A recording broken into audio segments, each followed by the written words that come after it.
where you scream, don't watch that, watch this, and I'll dive down through this hairy flesh.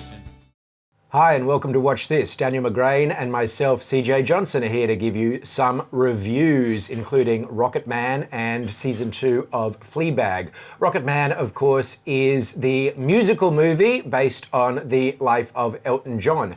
It's directed by Dexter Fletcher, who was the director who was infamously called in to finish up Bohemian Rhapsody when that film's director Bryan Singer was booted from that project. Here he has his own film with Taron Egerton playing Elton John. Danielle, have you seen Rocketman yet? No, but I'm excited. But should I be excited? Yes, it's good. Here's the thing, it is good. Now, Dexter Fletcher obviously was hired to, finish Bohemian Rhapsody. I think Bohemian Rhapsody is appalling. I think it's terrible. I agree with you. I hate that film. This one's good. This is everything that Bohemian Rhapsody should have been, but isn't. I mean, the parallels are uncanny, besides the crazy fact of Dexter Fletcher doing both of them.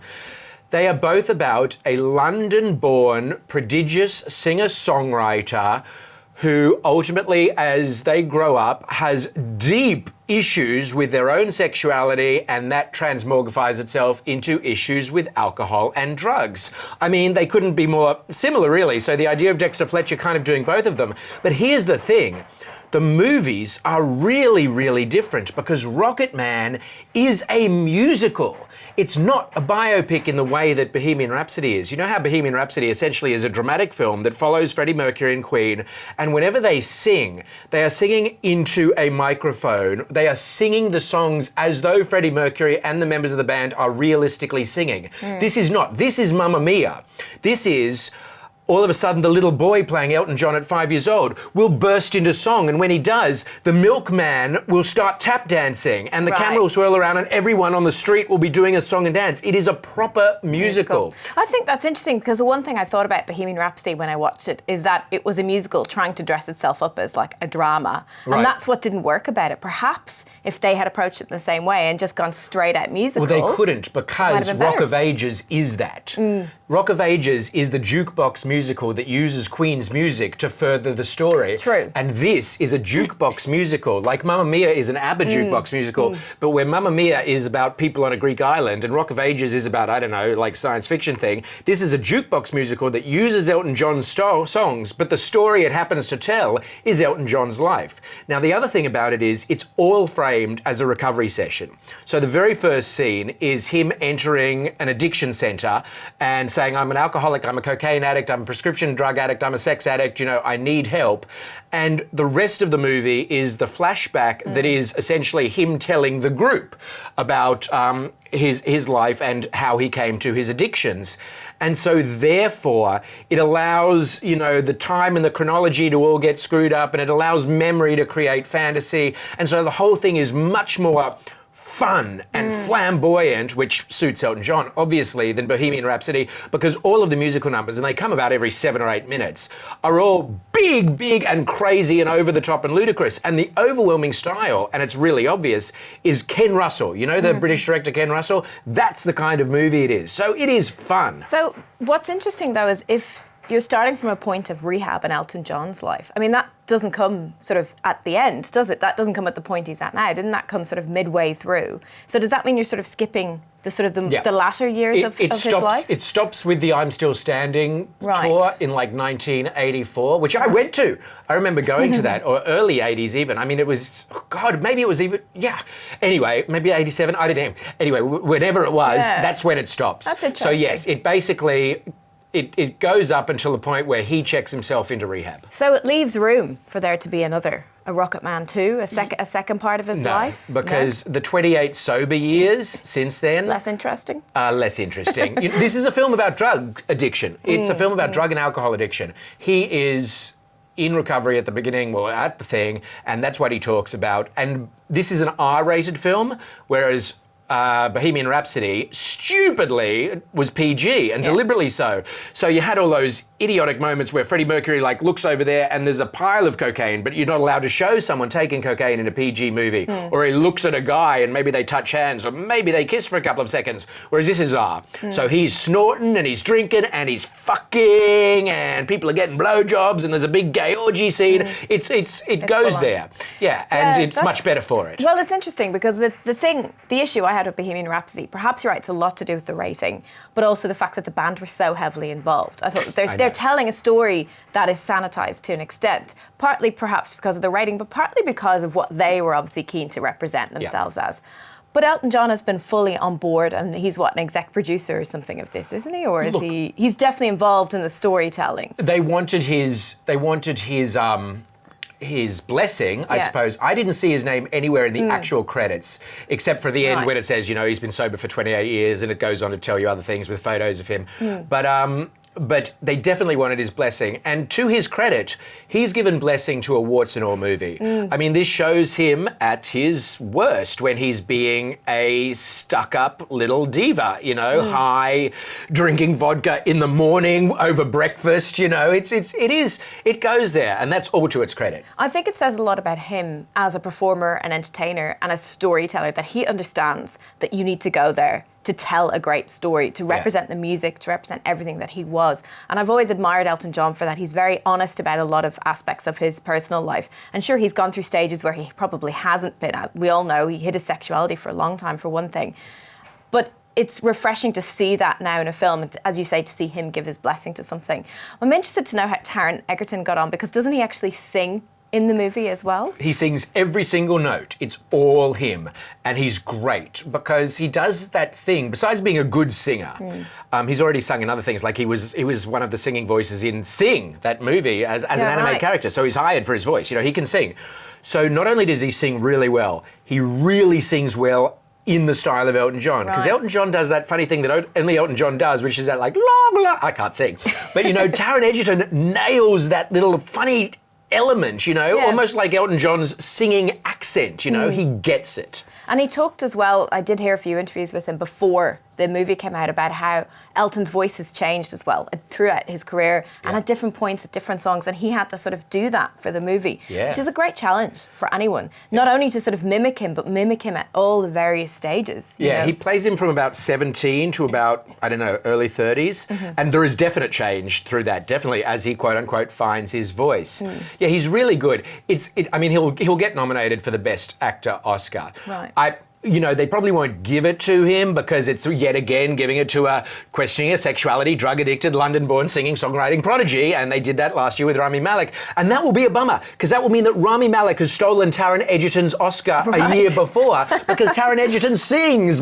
Besides it being a better movie and a better performance, Rami Malek lip-synced, But anyway, it's a good movie. Well, and interesting so Taron worked with Dexter on Eddie the Eagle, so obviously they're establishing a sort of a director-actor relationship. Perhaps they'll go on to make something else. I'd like to see it. I think so. And Dexter Fletcher's first film was Sunshine on Leith, which was a jukebox musical using the music of the Proclaimers.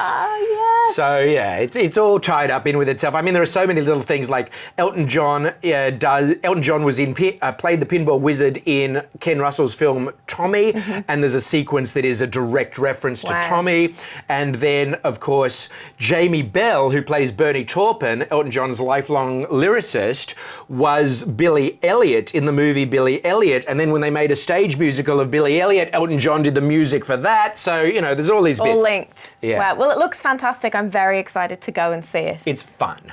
Like at the screening I was at, people were applauding at the end of songs. So, that's good.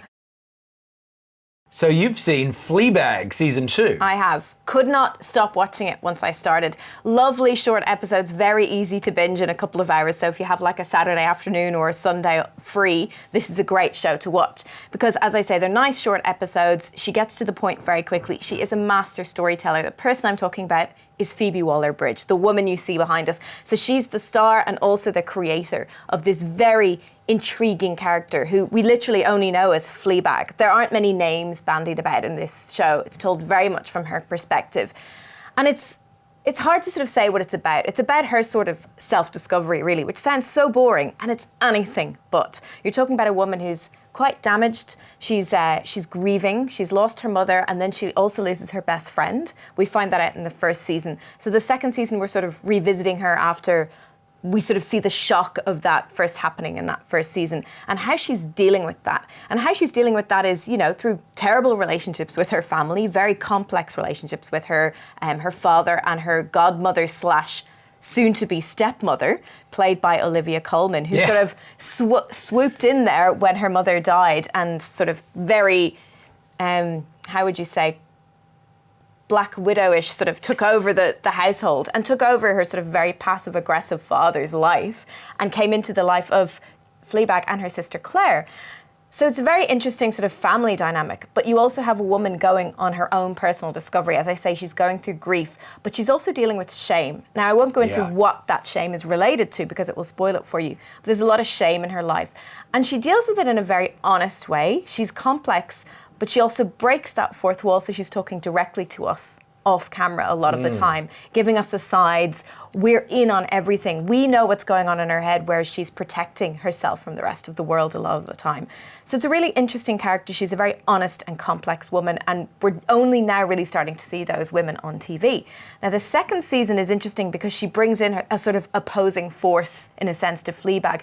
Fleabag's a woman who's open about her sexuality, about, what kind of sex she's having, who she's sleeping with, all of that stuff she's quite open with. She's not open with her emotion. That's one side of her that she keeps closed.